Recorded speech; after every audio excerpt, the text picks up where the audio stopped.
Felipe Apunto. Ipan Felipe Karupan Lado.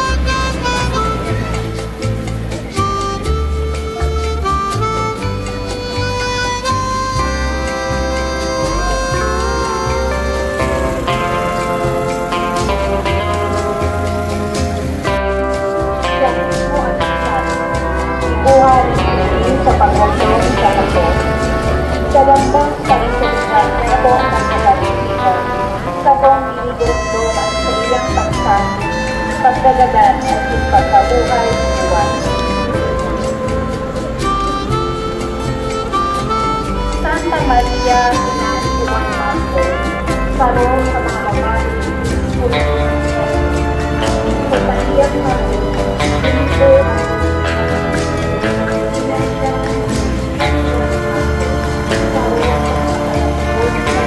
Ama sa Espiritu Santo sa mga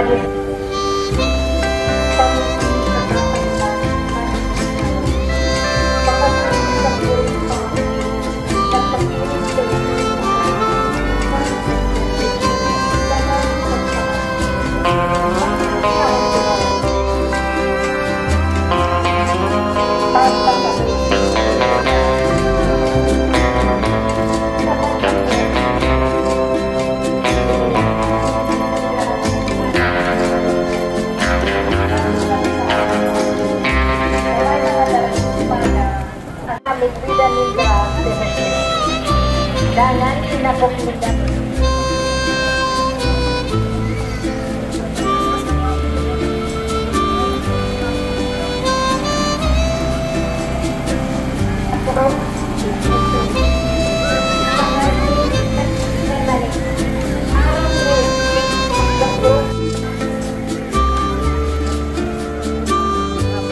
Sa Jesus,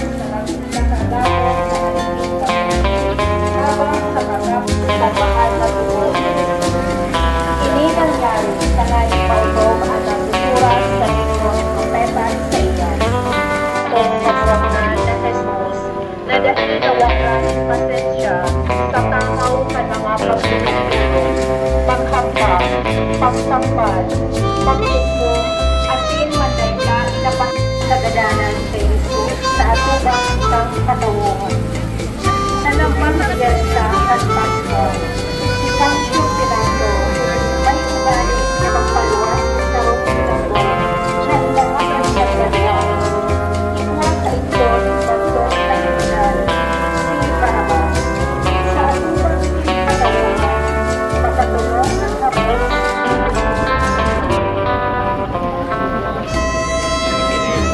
sa Jesus ng taasan ang bukas na karino, naglaladawan ng patuyan sa burangnan na si Jesus. Matang siya nagpapasa sabihin na nagakot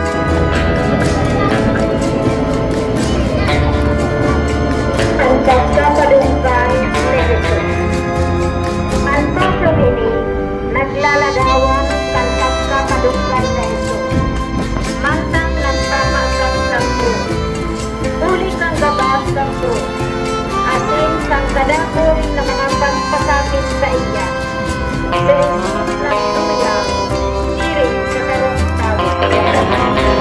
Nainit na adlaw, siya na kadunggan, alagad at pirit, susong sa tradisyon at sa pagpapasasyon. Nasa ni Jesus si Maria na sa iyang ina, matang nagpapaasan siya kan krus pasilid sa Kalbaryo. Sa pagpaasan kan krus. Susong sa Ebanghelyo ni San Marcos, kan si Jesus nagpapaasan ka krus pasiring sa Kalbaryo. ninda si Simon, ama ni Alejandro Asenruco, na papulit halin sa umang.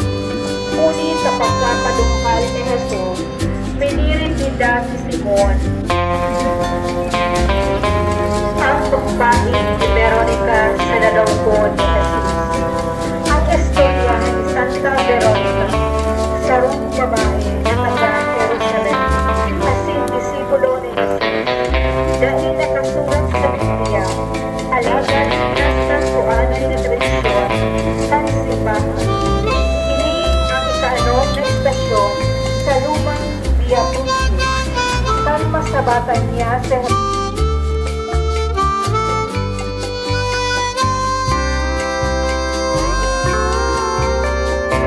Santa Veronica. Ang istorya ni Santa Veronica, isang babae sa Jerusalem, ating disipulo ni Jesus. Dahil nakasulat sa Biblia, alagad nasa tumanoy sa tradisyon sa simbahan.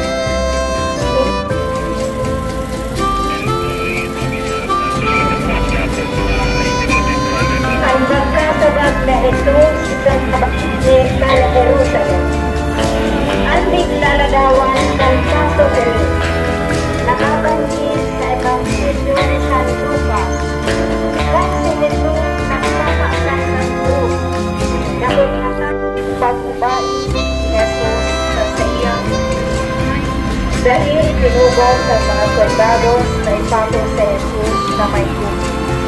Tinubahan niya siya isang sa pinapanguring tanda sa kapawang ng ilan. Sa pili sa paan, nagsusumarap niya. Tanggal ng disiplina sa tawo ng mga sinasasalitan. Dahil na ito, buong sakit.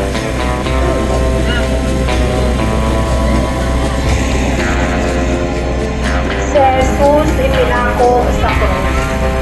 Ang mga soldados itinuklang si Jesus sa kun na matumba sa daga. Pinuka ang kaniyang mga takyag, asin ipinako sa krus. Kaniyang propesiya dapit sa sarili. Siring na itinaas ni Moises at Ronsihanan sa sarong tukod, kapako. Itong nagpako sa iya bilang Mesiyas, asin nagsuksod sa iyang kasalan. Sasang sa tradisyon at lupat na tuturan. Kaya na nakuntong sa pagtagang ang aldaw. Atin ang biglo na ang bilog na daga. Tagkod alas 3 ng hapon. Dangan na ba nga pagkakaw ang na nasa loob.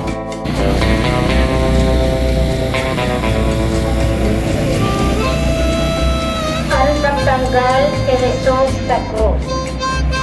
Pagkatapos na si Jesus magadan sa krus, si Jose na taga Arimatea, sarong Fariseo, asin inaganaman ng Miyembro, ang Bolika, Piedra, ang imahe na inaamon ang Bostia o Piedra, naglalalawan sa pagmay ng Jesus, makatanggal sa krus, asin hinuli sa mga kasyasan sa iyan at kapangin na ina. Si Virgen Maria, kinubos siya kang sa iyang ina na nabilabi ang siniog sa kamunduan, huli sa sakit na inagihan at sa iyang namugapan ng ang naganap sa nagkapangin sa Virgen Maria, gagawan sa mga namugapan sa kanyang akin.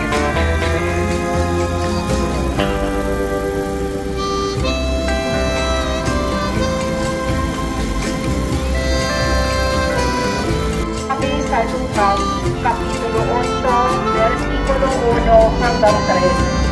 Bilang sarong babae na pinulong at pinanikan ni Cristo sa karugtong na Espiritu.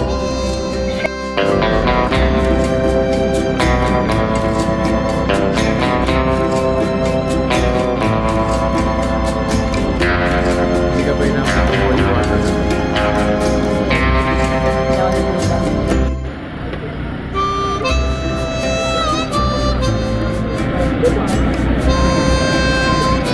Tunod ni Kristo at pinagtabang sa mga pangangaipo ni Jesus at sa iyang mga disipulo.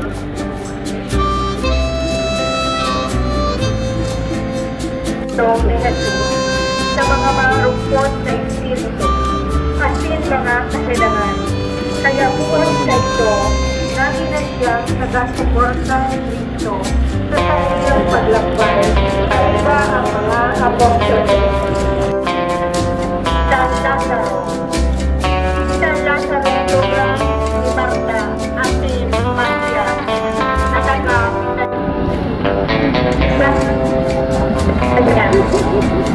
Dia ni Maria Bitanya. Sosok kita Lucas karena kita sa kaindang harong si Jesus. Siya itong nagtukaw sa kapatid at pinaglingkod sa iya doon pa sa Galilea. Sosok kita Marcos, kaiba siya sa mga babaeng yaon sa Golgotha at pinako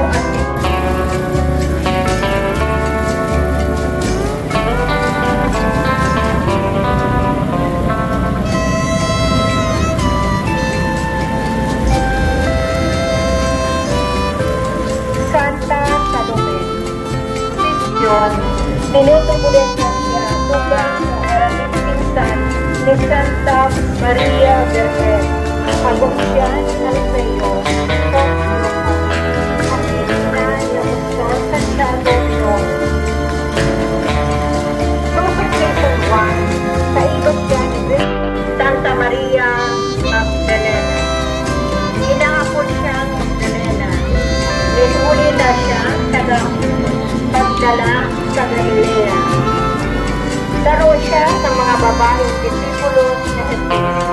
Ako sa kalimutan. Sinilong siya na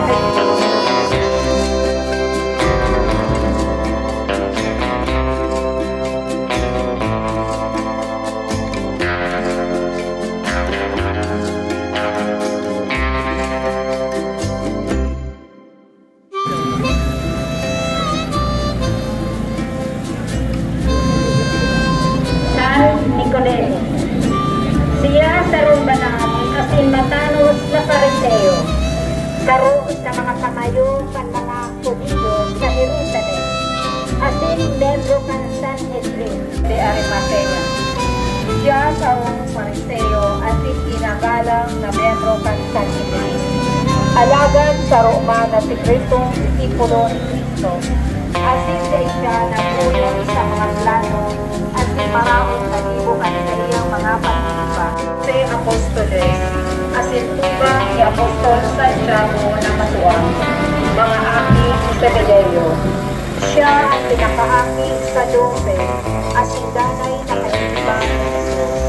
Sinahabot pa siya, naliba siya sa mga nawalan at iyahon sa pagkisan ng kanto.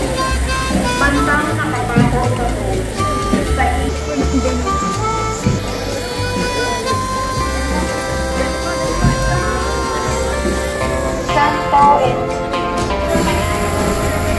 Santo Entero. Ini ang ibang pagbakay na siya tulong para lugod sa Espiritu. Ang posisyon sa ilang Entero sa Biyernes Santo. Ino ang pagdugdong sa pagdating sa bangkay ni Jesus. Pagdiling sa lulugan. Sa tansang pinapabarisan niya ang pagkabuhay mo liwan ipinabahayan sa buwan na isa magdatong.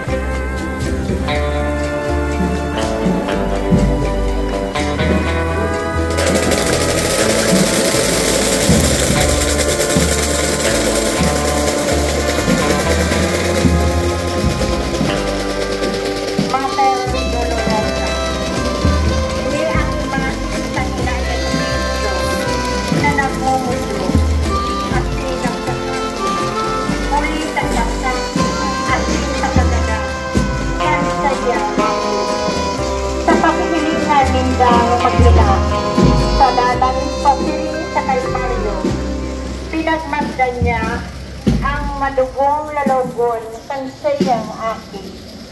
Sa pasyon, sa amay na aga, kan Domingo de Resurrection, pinagre-representar ni Maria ang bilog na simbahan na hinaalian na kalukbong ning kamunduan tangani sa kamurawayan kapag kabuhay liwat ni Kristo.